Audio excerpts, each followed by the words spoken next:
এই সংবাদটি নিবেদন করছে নয়ন অপটিক্যাল, থানা মোড়, জলপাইগুড়ি। রেশনে পোকা ধরা চাল ও মেয়াদ উত্তীর্ণ আটা দেওয়ার অভিযোগকে কেন্দ্র করে উত্তাল তৈরি হলো মাটিয়ালি ব্লকের মাটিয়ালি বাতাবাড়ি 2 নম্বর গ্রাম পঞ্চায়েতের উত্তর ধূপচূড়া বাগান ধুরা এলাকার ঘটনা। মঙ্গলবার ওই এলাকায় সরকারি রেশন দেওয়ার কাজ শুরু হয়। অভিযোগ, রেশনে পোকা ধরা চাল ও মেয়াদ উত্তীর্ণ আটা দেওয়া হচ্ছিল। এরপরেই ক্ষিপ্ত হয়ে পড়েন এলাকার জনগণ। খবর পেয়ে এলাকায় পৌঁছায় মাটিয়ালি পঞ্চায়েত সমিতির সভাপতি হোসেন হাবিবুল হাসান, তৃণমূলের মাটিয়ালি বাতাবাড়ি 2 নম্বর অঞ্চলের সভাপতি বাপন রায় সহ অন্যান্যরা। তারা গিয়ে উত্তেজিত জনতার সাথে কথা বলে পরিস্থিতি নিয়ন্ত্রণে নিয়ে আসেন। পরে সকলের সাথে আলোচনা করে পুরনো সামগ্রী ফিরিয়ে নিয়ে নতুন সামগ্রী দেওয়ার সিদ্ধান্ত হয়। স্থানীয় বাসিন্দা মোহাম্মদ কাবুল বলেন, এদিন রেশনে পোকা ধরা চাল ও মেয়াদ উত্তীর্ণ আটা দেওয়া হচ্ছিল। বিষয়টি জানার পরে এলাকার জনগণ উত্তেজিত হয়ে পড়ে বিক্ষোভে সামিল হয়। পরে সকলে এসে নতুন সামগ্রী দেওয়ার প্রতিশ্রুতি দিলেন। জনগণ বিক্ষোভ তুলে নেয়। মাটিয়ালি পঞ্চায়েত সমিতির সভাপতি হোসেন হাবিবুল হাসান বলেন, সত্যি এদিন নিম্নমানের চাল এবং মেয়াদ উত্তীর্ণ আটা দেওয়া হচ্ছিল।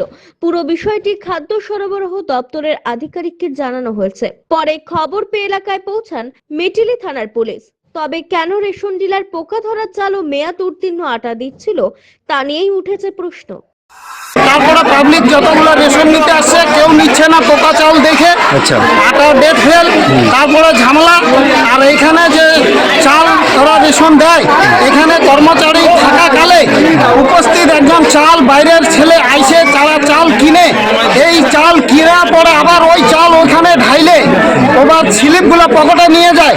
আবার ওই পরে লাস্ট রেশনের দিনে ওই স্লিপের হিসাব করে ভালো চালটা ওদের বাড়ি যায়, আর খারাপ চাল রেশনে এরা বিতরণ করে পাবলিকের কাছে দেয়। এখানে চাল নিয়ে সমস্যা, যে চালটা নিয়ে আসছে আর কি এতটা নোংরা চাল, চালের মধ্যে পোকা। যে আটাটা নিয়ে আসছে এই আটার মধ্যে ডেট এক্সপায়ার হয়ে গেছে। এই আটার চাল নিয়ে এতগুলো ফ্যামিলি এখানে চলে, 50% লোক চাল খায় রেশনের, আমিও খাই। ঠিক আছে, দিনের দিন মজুরি করে কিন্তু রেশনের চাল খাই। এই রেশনের চাল নিয়ে মোটামুটি আমার কোনো দিন চলে যায়। কিন্তু এই চালটা কি এভাবে দেওয়াটা উচিত হচ্ছে ওদের? ওরা এসে যখনই বস্তা খুলছে দেখার দরকার যে চালটা নোংরা বা খারাপ, চালটা চেঞ্জ করার দরকার ছিল, চালটা চেঞ্জ করে নেয়। পাবলিকের অভিযোগ যে এরা বাবুলের কাছে চাল কিনে ওই চালটা এখানে রিলিজ করতেছে, আর এদের যে চালটা আছে এই চালটা স্টকে আছে। বুঝতে পারলেন? এই হচ্ছে ঘটনা। আর আবহাওয়াটা আমার পিছনেই আছে, দেখতে পাচ্ছেন। এখন কি সিদ্ধান্ত হলো লাস্টে? এখন সিদ্ধান্ত নিল পঞ্চায়েত সমিতির আমাদের এখানে বাবু হাসান আসছিল, বললো চালটা নিয়ে যাবে, আগামীকাল চেঞ্জ করে নতুন বস্তা, সিল বস্তা লাগবে। পাবলিকের অভিযোগ সিল বস্তা দিবে, সিল চাল আটা যা আছে সেগুলো নিয়ে গিয়ে ওরা খাবে। আমি এখানে এসে দেখলাম যে আটাটা আছে সেটা এক্সপায়ারি হয়ে গেছে। 16 তারিখের আটা আজকে 24 তারিখে দেওয়া হচ্ছে, আর চালগুলো ভীষণ পোকা দিয়ে ভর্তি, খাওয়ার যোগ্য একটা চালও নেই। তো মানুষের যে দাবিটা বা মানুষের যে কমপ্লেনটা একদম জেনুইন। আমি ডিলারকে বললাম এবং আমি ইন্সপেক্টরের সঙ্গেও ফোনে কথা বললাম, আগামীকাল এই আটা এবং চাল পুরো চেঞ্জ করে আবার এখানে দেওয়া হবে। এটা যাতে ফার্দার না হয় তার জন্য আমি ডিলারকে ওয়ার্নিংও দিলাম, পরবর্তীকালে যাতে এরকম না হয়, হলে পরে তারপরে সেরকমভাবে ব্যবস্থা।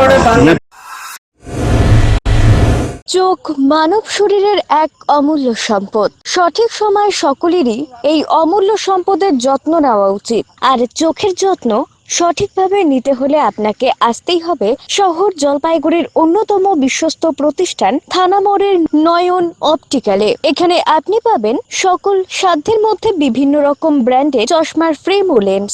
অত্যাধুনিক কম্পিউটারাইজ যন্ত্রের সাহায্যে 2 জন চক্ষু বিশেষজ্ঞ চক্ষু পরীক্ষা করে থাকেন এখানে। দরিদ্র পেশেন্টদের বিনামূল্যে ছানি অপারেশনের ব্যবস্থা করা হয়ে থাকে। আর তাই চক্ষু পরীক্ষা হোক বা নতুন চশমা, চোখের যে কোনো সমস্যার যার ওপর চোখ বুঝে ভরসা করা যায় তার নাম হলো নয়ন অপটিক্যাল। আমাদের ঠিকানা থানা মোড়, জলপাইগুড়ি। যোগাযোগ করুন 9932208885 অথবা 8250568100 এই নম্বরে।